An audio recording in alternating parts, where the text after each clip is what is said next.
Salam sejahtera dan salam Sarawak Maju Makmur bersama saya Janet Bennett. Tumpuan berita, guru kini bukan hanya sebagai tenaga pendidik, malah merupakan ejen perubahan yang akan mempersiapkan pelajar untuk menghadapi cabaran dunia. Premier Sarawak Datuk Patinggi Tan Sri Dr. Abang Abdul Rahman Zuhari Tun Datuk Abang Openg berkata, perubahan dunia kini yang disifatkan volatility, uncertainty, complexity dan ambiguity VUCA memerlukan pengubatan warga pendidik untuk meningkatkan diri dengan kemahiran bagi bersaing dan bergerak seiring dengan dunia luar. When the whole world came face to face with the COVID-19 pandemic in 2020, the situation exemplified these elements of VUCA. Similarly, in education, I believe administrators, teachers, pupils, and even parents had to face change that comes in various shapes and forms at a quick pace. Beliau berkata demikian menerusi teks ucapan yang dibacakan Timbalan Premier Sarawak Datuk Amar Profesor Dr. Sim Kui Hian dalam majlis makan malam Youth Berambih Gerakan Masa #Terima kasih Cikgu di sini pada Jumaat. Justru Premier Sarawak memberitahu peranan guru amat penting dalam meningkatkan kesedaran dalam kalangan pelajar terutamanya dalam membentuk sahsiah, menyemai semangat patriotisme, memupuk nilai moral dan jati diri bangsa. Menyentuh mengenai sistem pendidikan di Sarawak, Datuk Patinggi Abang Zuhari memberitahu pendidikan di negeri ini sedang mendepani pembangunan penting dalam usaha mencapai matlamat negeri maju seiring dengan strategi pembangunan pasca COVID-19 PCDS 2030. In this matter, the Sarawak is developing an ecosystem that will attract emerging industries focusing on a database of international standards, creation of digital contents as well as upgrading of digital innovation and entrepreneurships. Sehubungan dengan itu, beliau merakamkan penghargaan kepada Kementerian Pendidikan Malaysia KPM yang mengambil langkah proaktif dalam mempercepatkan pembaikan pembinaan semula dan menaik taraf sekolah usang di negeri ini. Hadir sama Timbalan Menteri Pendidikan Wong Kah Woh, Ketua Setiausaha KPM Datuk Indra Nik Nasaruddin Muhammad Zawawi, Ketua Pengarah Pendidikan Malaysia Azman Adnan, Pengarah Jabatan Pendidikan Negeri Sarawak JPNS Datu Dr. Azhar Ahmad dan orang tumpuan penglibatan ibu bapa, komuniti dan pihak swasta PIBKS Sarawak Mulyadi Ahmad. Berita seterusnya, Delegasi Kementerian Pendidikan, Inovasi dan Pembangunan Bakat Sarawak MEITD yang diketuai Menterinya Datuk Sri Roland Sagah Wiin telah membuat lawatan ke Yayasan Penyelidikan Forest yang menjadi kemuncak lawatan mereka di Australia. MEITD dalam satu kenyataan media pada Jumaat memberitahu fokus pembincangan semasa lawatan tertumpu kepada peluang untuk para sarjana, scholars, Sarawak memohon program pertukaran serta beasiswa Forest.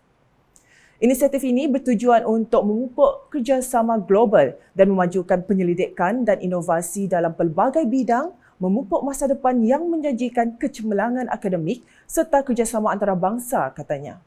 Kenyataan sama memberitahu yayasan yang ditubuhkan oleh dermawan terkenal Andrew dan Nicola Forrest pada 2014 ini telah menganugerahkan beasiswa kepada anak-anak muda yang luar biasa dari seluruh dunia. Para sarjana ini menjalankan penyelidikan perintis di universiti-universiti berprestis di Australia Barat. Delegasi itu turut disertai oleh Timbalan Menteri MEITD Datuk Dr. Anwar Rabai dan Setiausaha Tetap MEITD Datuk Azmi Bujang. Berita di Bintulu, sebagai persediaan menghadapi bulan Ramadan, Ahli Dewan Undangan Negeri Adun Tanjung Batu, Jody Pang Leong Ming telah mengambil inisiatif mengagihkan kurma kepada masyarakat Islam di kawasan Dun Tanjung Batu. Sebanyak 4 kampung iaitu Kampung Asyakirin Fasa 1 hingga Kampung Asyakirin Fasa 3, Kampung Jabai dan kawasan perumahan lain melalui Jawatankuasa Kemajuan dan Keselamatan Kampung JKKK di Pusat Khidmat Tanjung Batu baru-baru ini. Aktiviti ini merupakan sebahagian daripada inisiatif Pusat Khidmat Dun Tanjung Batu dan merupakan acara tahunan Parti Rakyat Bersatu Sarawak SUPP Cawangan Bintulu. Selain mengagihkan buah kurma, turut diedarkan bersama jadual waktu solat dan berbuka puasa yang dicetak khas sempena bulan Ramadan yang bakal tiba. Dalam pada itu, Johnny berharap masyarakat pelbagai lapisan yang bukan beragama Islam untuk menghormati bulan Ramadan dengan tidak makan di khalayak ramai. Sementara itu, sebanyak 16 organisasi pelabuhan terdiri daripada Ahli Persatuan Pelabuhan ASEAN (APA) Malaysia telah menyertai kejohanan badminton yang berlangsung selama 3 hari bermula 4 hingga 6 Mac 2024.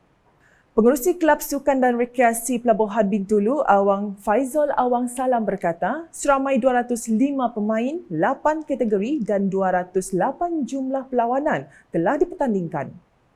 Menurutnya, kejohanan yang berlangsung di Dewan Badminton Tong Nyen Bintulu itu turut mendapat sambutan yang menggalakkan. Beliau berkata demikian dalam majlis makan malam Bon Voyage Dinner Badminton Tournaments MAPA Asian Sport Associations Malaysia di Kelab Kidurong Bintulu baru-baru ini. Awang Faizal menambah, pihak pengurusan Pelabuhan Bintulu Berhad BPHB dan Lembaga Pelabuhan Bintulu LPB telah menyumbang dana untuk penganjuran kejohanan badminton peringkat APA Malaysia kali ini. Jelasnya, kejohanan yang sepatutnya diadakan setiap 3 tahun sekali ini telah tertunda akibat pandemik COVID-19 sebelum ini. Kali terakhir kejohanan ini diadakan adalah pada November 2018 di Kuching dan seterusnya APA Sport Meets di Yogyakarta, Indonesia. Hadir sama dalam majlis berkenaan Ketua Pegawai Eksekutif Kumpulan Pelabuhan Bintulu Berhad Ruslan Abdul Ghani, Ketua Perkhidmatan Korporat Pelabuhan Bintulu Berhad merangkap pengerusi bersama Kejohanan Badminton Asian Sport Associations Malaysia MAPA Maslihah Tioh dan Pengurus Keselamatan Lembaga Pelabuhan Bintulu Jeffrey Hashim. Berikut pula, Jawatankuasa Teknikal dan Pertandingan Sukan Malaysia SUKMA 2024 melakukan lawatan ke venue persediaan atau backup venue di Dewan Tunku Abdul Rahman Putra, Deta Putra, Universiti Malaysia Sarawak UNIMAS di sini pada Rabu.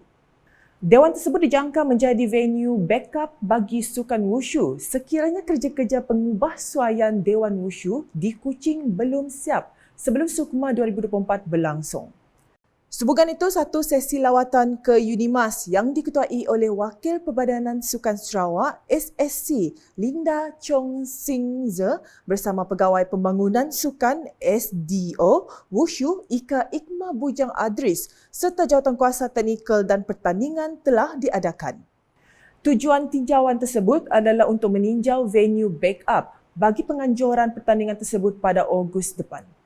Lawatan tersebut turut dihadiri oleh beberapa agensi dan kementerian seperti Kementerian Infrastruktur dan Pembangunan Pelabuhan Sarawak, Kementerian Sumber Asli dan Pembangunan Bandar Sarawak, Kementerian Utiliti dan Telekomunikasi Sarawak, Kementerian Kesihatan Awam, Perumahan dan Kerajaan Tempatan Sarawak, Sarawak Multimedia Authority SMA, Pejabat Residen Bahagian Semarahan, Unit Komunikasi Awam Sarawak UKAS, Pejabat Daerah Semarahan, Jabatan Kerja Raya JKR Bahagian Semarahan, Jabatan Kesihatan Negeri Sarawak dan Persatuan Bulan Sabit Merah Malaysia PBSMM Sarawak. SUKMA 2024 akan diadakan selama 8 hari bermula 17 hingga 24 Ogos ini di 9 bahagian iaitu Kuching, Semarahan, Sri Aman, Serian, Betong, Sibu, Mukah, Bintulu dan Miri. Ini merupakan kali ketiga Sarawak menjadi tuan rumah sukan SUKMA sejak kali pertama pada 1990 dan kali kedua pada 2016. Sekian edisi tengah hari bersama saya, Janet Bennett. Berita lebih lanjut boleh didapati di semua platform media sosial UKAS, masuk portal ukas.sarawak.gov.my dan UKAS Channel di YouTube. Mengakhiri buletin UKAS dengan sorotan Majlis Makan Malam Ju Berambih Gerakan Masa #Terima kasih Cikgu di Kuching pada Jumaat. #Saluran Informasi Rakyat, Salam UKAS.